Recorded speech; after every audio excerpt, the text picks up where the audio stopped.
Bismillahirrahmanirrahim. Assalamualaikum warahmatullahi wabarakatuh. Alhamdulillahirabbil alamin. Assalatu wassalamu ala asrofil anbiya wal mursalin wa ala alihi wa sahbihi ajma'in. Amma ba'du. Allahumma shalli ala sayyidina Muhammad wa ala ali sayyidina Muhammad. Bismillahirrahmanirrahim. Rabbi shrah li sadri wa yassir li amri wahlul 'uqdatam min lisani yafqahu qawli. Raditu billahi rabban wa bil islami dina wa bi Muhammadin nabiyya wa rasula. Rabbi zidni ilma warzuqni fahma. Amin.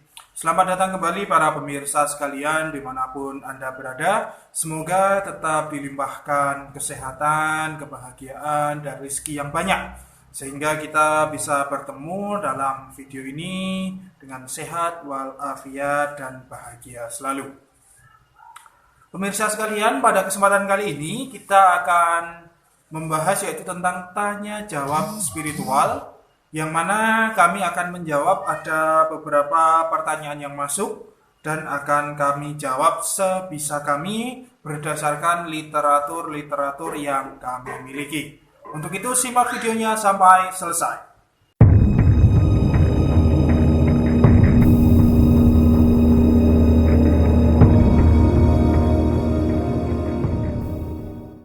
Pertanyaan yang pertama dari Wastu Saragih.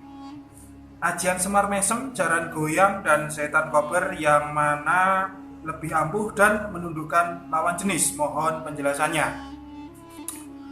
Untuk ajian ini, ketiga ajian ini yaitu Semar Mesem, Jaran Goyang, dan Setan Kober itu merupakan ajian Jawa yang cukup terkenal. Untuk Semar Mesem sendiri itu sebenarnya lebih ke kewibawaan, aura yang menarik, dan senyuman yang menawan. Jadi pemilik Semar Mesem ketika seseorang itu tersenyum, maka orang yang melihatnya akan jatuh hati ataupun memiliki rasa kasihan kepada orang yang memiliki ajian ini. Itu Semar Mesem ya. Jaran Goyang itu adalah merupakan pelet khusus, yaitu dikhususkan untuk satu orang. Jadi seumpama kita memiliki target satu orang, maka kita menggunakan ajian Jaran Goyang tersebut. Nah, khotam dari Jaran Goyang ini lebih agak soft atau agak lembut ya, agak lembut. Kemudian Setan Kober, ini kami sudah posting ilmu Setan Kober, yang mana ilmu ini cukup berbahaya dan keras sekali. Orang yang mengamalkan ajian ini biasanya dia memiliki dendam asmara yang mungkin disakiti ataupun Tapi ketika Anda mungkin biasa-biasa saja, jangan mengamalkan ajian ini ya. Kami sarankan jangan mengamalkan ajian ini. Malah kami sarankan untuk mengamalkan saja ajian atau ilmu pengasihan surat Al-Insyirah. Insya Allah sudah kami posting. Linknya nanti ada di sini, kalau nggak ada nanti ada di bawah. Itu lebih baik lagi ya, pemirsa ya. Nah, dari ketiga ini mana yang lebih ampuh? Kalau mana yang lebih ampuh, ketiga-tiganya ampuh. Tapi yang lebih keras karakternya yaitu Setan Kober. Itu lebih keras. Nah, untuk keampuhan ilmu sendiri itu perlu diketahui ya. Itu sebenarnya bukan dari mantra itu sendiri, dari mungkin tata cara ritualnya, kemudian energi spiritual si pengamal, nah ditentukan itu juga. Jadi bukan mantranya saja, mantra hanya sebagai wasilah doa ya gitu. Kalau Anda mungkin tingkat spiritualitasnya tinggi dan mungkin mengamalkan ajian ini, maka insya Allah apabila cocok dengan ajian ini, Anda akan memiliki keampuhan atau bisa merasakan keampuhan ajian. Gitu. Jadi gagal tidaknya seseorang mengamalkan itu bukan terlihat dari mantranya ataupun susunan doanya, tapi itu tergantung juga dari orangnya. Gitu ya. Jadi kalau Anda sering tirakat, maka insya Allah power spiritual Anda sangat besar. Baik, untuk Wastu Saragih ya, yang paling keras adalah Setan Kober, tapi semuanya tiga-tiganya ampuh. Kemudian pertanyaan yang kedua dari Jaka Irawan Zeli. Mohon maaf kalau saya salah membaca ya. Saya sudah bisa mendengar suara deru energi di telinga. Kira-kira kapan saya lebih peka lagi? Mohon diterawang. Terima kasih sebelumnya. Untuk mendengar energi itu dari telinga ya, Anda sudah cukup baik. Berarti Anda sudah memiliki kepekaan di pendengaran ya. Terus kapan lebih peka lagi? Nah, kepekaan itu akan meningkat seiring rajinnya seseorang dalam menempuh jalan spiritual ataupun seseorang melakukan lelaku ataupun wirid suatu ilmu. Nah, untuk kapan bisa lebih peka itu tergantung Anda ya. Siapa? Mas Jaka. Tergantung Anda lelakunya bagaimana. Kalau lelakunya istiqomah terus dan rutin, insya Allah nanti lama-lama akan mengalami kepekaan energi spiritual. Untuk penerawangan, mohon maaf, kami tidak bisa menerawang ya. Itu kira-kira. Kalau belum paham ya, nanti bisa ditanyakan lagi. Kemudian pertanyaan yang ketiga dari Sawal Lakase. Jadi gini, saya itu dari kecil Mas, suka banget belajar tentang spiritual. Memang punya niat yang kuat buat belajar itu. Cuma saya masih berumur 15 tahun.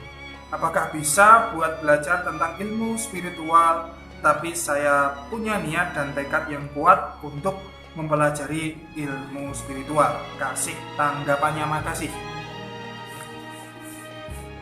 Ya, bisa, silahkan untuk belajar spiritual, dan ketika Anda punya niat yang kuat, maka insya Allah nanti hasilnya maksimal. Mas Sawal atau adik Sawal ya, adik Sawal itu nanti bisa belajar di perguruan-perguruan ataupun padepokan-padepokan yang mungkin dekat dengan tempat tinggal Anda. Dan Anda juga bisa belajar dari sini, dari channel ini untuk dijadikan referensi. Tapi jangan lupa untuk tetap belajar ke padepokan ataupun perguruan. Channel ini sebagai referensi, dan sekiranya ada yang dibutuhkan nanti bisa diamalkan, dan apabila tidak paham bisa ditanyakan.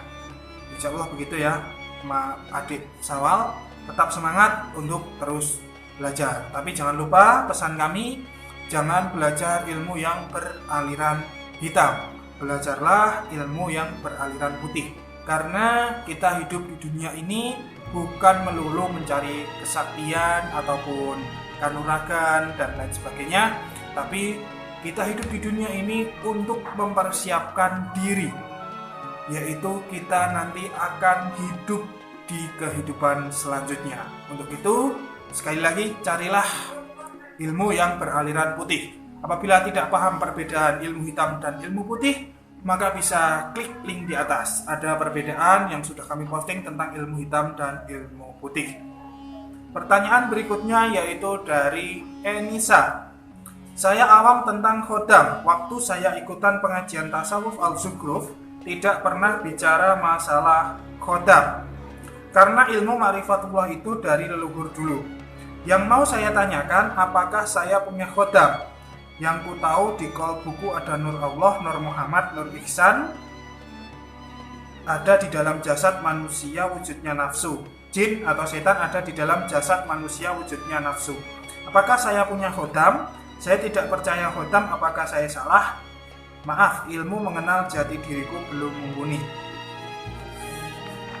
Ya, dalam ilmu tasawuf itu ya, dalam ilmu tasawuf memang sangat jarang sekali membahas tentang khodam, tapi juga ada majelis tasawuf yang menyinggung-nyinggung tentang khodam. Nah, di majelis tasawuf itu biasanya membahas tentang kedekatan diri ataupun cara mendekatkan diri kepada Tuhan, kepada Allah, yaitu bagaimana cara seseorang itu mencari jalan keilahian, jalan ketuhanan, agar nanti kita bisa kembali kepada Allah. Jadi kita tidak tersesat. Istilahnya dalam tasawuf seperti itu. Nah, khotam ya perlu diketahui ya, khotam itu ada yang dari ayat, asma, jimat dan lain-lain, ataupun ada yang dari pusaka, ataupun juga ada yang titisan leluhur kalau memang seseorang ini disukai. Jadi khotamnya bisa menitis. Tadi Enisa bertanya, apakah saya punya khotam? Nah, coba Anda rasakan sendiri. Khotam ini bisa dirasakan kehadirannya manakala kita memiliki khotam tersebut. Anda rasakan sendiri, yaitu biasanya bisa melalui mimpi, ataupun kadangkala juga sekelebat di dalam rumah, ataupun juga bisa ketemu secara langsung. Nah, masalah percaya ataupun nggak percaya khotam itu hak masing-masing orang. Tidak salah untuk tidak mempercayai khotam. Tapi perlu digarisbawahi bahwa yang namanya khotam itu artinya adalah pembantu, yang mana dalam istilah ilmu metafisika atau ilmu supranatural yaitu pembantu dari golongan gaib. Ya. Khotam itu ada dua, ada jin dan ada malaikat. Yang mana dulu Nabi Muhammad pun juga berkhotam, yaitu malaikat Jibril. Beliau yang mengajari dan menurunkan wahyu kepada Nabi Muhammad. Jadi tidak langsung Allah itu menurunkan suatu ilmu, suatu wahyu, suatu ilham itu tidak secara langsung, tapi melalui perantara malaikat-malaikatnya, yang mana malaikat inilah yang menjadi khotam, yang jadi perantara, jadi pembantunya. Terus kemudian pertanyaan selanjutnya dari Faris Fajar. Assalamualaikum, saya mau request gimana cara mengisi tasbih supaya menjadi bertuah. Ya, nanti kalau insya Allah sudah kami subscribernya sudah 100.000, insya Allah akan saya kasih tahu ya, Mas siapa Faris. Insya Allah saya kasih tahu, dan ilmu ini sudah berkali-kali kami amalkan dan insya Allah bisa dipegang. Dulu kami mendapat ijazah dari suatu perguruan ya. Nanti kalau sudah 100.000, pengisiannya kami bocorkan sedikit. Pengisiannya nanti ritualnya 7 hari ya gitu. Untuk selanjutnya nanti bisa disimak ketika kami sudah mencapai 100.000 subscriber. Pertanyaan nomor selanjutnya yaitu dari Harry Lopez. Apakah bisa uang balik? Sesungguhnya pertanyaan ini sudah kami jawab di video kami yang lalu, yaitu silahkan klik link di atas ini ya, ada uang asma, uang gaib ataupun uang balik. Sudah kami jelaskan di situ. Silahkan simak videonya. Tapi di sini kami juga akan menjawab sedikit. Bisakah uang balik? Saya tidak bisa ya Mas, saya tidak bisa apa-apa. Saya juga tidak mempunyai ilmu apa-apa. Kalau saya dites ilmu saya juga nggak bisa ya. Jadi saya itu nggak punya ilmu.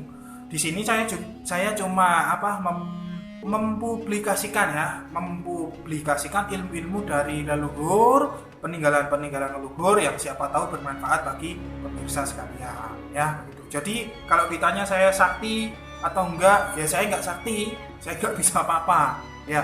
Saya cuma manusia biasa saja, bukan indigo, bukan apa-apa. Jadi saya hanya menyampaikan saja literatur dari leluhur, yang mana mungkin literatur ini jarang sekali dibahas oleh seseorang ataupun guru-guru di sekolah-sekolah formal. Jadi pemirsa bisa menyimak di channel ini tentunya tentang literatur, ritual apa saja yang biasanya para spiritualis kita, leluhur kita tinggalkan, yang sudah ditinggalkan dan sudah terdokumentasi dalam buku-buku ataupun kitab-kitab ataupun naskah-naskah, begitu kurang lebih. Nah, tapi kami menemukan sebuah naskah tentang ritual uang balik. Itu memang ada tata cara ritualnya. Ya. Tata ritualnya itu ada. Tapi yang perlu diketahui bahwa uang balik itu sangat merugikan. Jadi kalau kita punya uang kemudian kita belanja ke seseorang, lalu kita sudah mendapatkan barang, sudah mendapatkan kembalian uang, dan uang kita bisa kembali ke sini, sama saja kita menipu ataupun mencuri. Jadi saya sarankan ritual ini bukanlah ritual yang baik ya. Mungkin masuk kategori ilmu kita karena merugikan orang lain. Nah, itu ritualnya itu ada yang memakai asma atau rajaan khusus. Dan ada juga yang memakai hewan tertentu seperti mungkin katak ataupun sebuah kadal ya, itu ada. Kemudian ada juga yang pakai sesaji kepada makhluk halus. Jadi kita meminta kepada makhluk halus untuk menghuni uang tersebut, mengisi uang tersebut. Tentu saja itu ada imbalannya. Biasanya imbalannya berupa tumbal, ya semacam pesugihan seperti itu. Mas, siapa? Heri ya. Nah, saya sarankan sekali lagi jangan bermain di uang ini, uang balik ini ya. Selain banyak oknum-oknum penipuannya, juga hal ini sangat dilarang ya, sangat merugikan. Nanti selengkapnya Mas Heri sekali lagi bisa simak video saya di link di atas tadi yang sudah kami jelaskan ya. Silahkan disimak. Mungkin itu dulu pemirsa sekalian tanya jawab kita kali ini. Bagi yang ingin bertanya lagi dan ingin pertanyaannya dipost lewat video, dibahas lewat video, nanti silahkan tanya di link di bawah ini. Silahkan klik dan tulis nama kemudian pertanyaannya di link tersebut ya. Cukup itu pemirsa. Mari kita tutup dengan doa kafaratul majelis. Oh ya, sebelumnya kami mohon maaf apabila ada salah-salah kata, salah-salah penjelasan. Kami manusia biasa ya, tidak luput dari salah. Mohon koreksinya. Mari kita tutup. Subhanakallahumma wa bihamdika asyhadu an la ilaha illa anta astaghfiruka wa atubu ilaik. Alhamdulillahirabbil alamin. Wabillahi taufiq wal hidayah. Assalamualaikum warahmatullahi wabarakatuh. Salam spiritual.